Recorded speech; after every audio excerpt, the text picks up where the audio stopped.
Je m'appelle Dylan Adamat, donc j'ai 31 ans et je vis en Irak depuis 2019. Donc je suis franco-irakien comme on dit, je suis né ici à Erbil, je suis né à Erbil et j'ai grandi en France, à Nantes. Et j'ai décidé de revenir au pays comme pas beaucoup de personnes en Irak ou dans la région du Kurdistan. Après 3 ans d'absence, Armange, salut Armange. Salut, merci beaucoup de m'avoir invité. Bah, c'est normal, merci à toi d'être venu. C'était quand la dernière fois? C'était en 2019 il me semble. C'était 2019, ouais, exactement, il y a 3 ans. Je suis revenu au pays comme pas mal de gens dans d'autres diasporas qui décident de retourner vers leurs racines pour pas mal de raisons, que ce soit les diasporas d'Afrique ou ailleurs, en le voit en France. Donc je suis ici pas tout à fait en tant qu'expatrié, puisque j'ai mes racines ici, et en même temps j'ai forcément des éléments de ressemblance avec ceux qui viennent dans le cadre d'un emploi. La différence, c'est que moi, je suis venu sans contrat de travail, sans rien. Donc, je suis arrivé ici en 2019.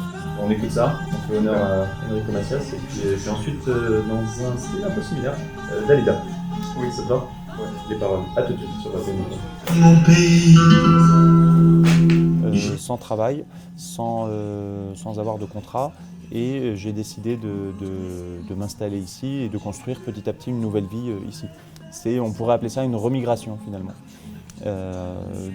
Ici, j'ai autant de relations finalement avec la communauté française et expatriée qu'avec les locaux, les gens de ma famille. Ici, je travaille dans le secteur humanitaire et j'ai également une émission de radio française hebdomadaire sur Babylone FM que j'anime maintenant depuis 3 ans. Donc c'est très intéressant, chaque semaine on reçoit un invité différent, ça peut être un expat ou ça peut être un consul, ça peut être toute personne qui parle français, même des locaux qui parlent français. C'est vraiment très enrichissant comme émission. Ici, j'ai des projets donc, de vie au long terme ici, donc continuer ma vie ici. J'aimerais pouvoir faciliter aussi les démarches de retour de ceux qui, comme moi, aimeraient revenir dans ce pays. A priori, je n'ai pas prévu de revenir en France dans l'immédiat. Je me sens bien ici, on a une vie vraiment sympa, donc j'ai toujours un attachement très fort à la France, bien sûr.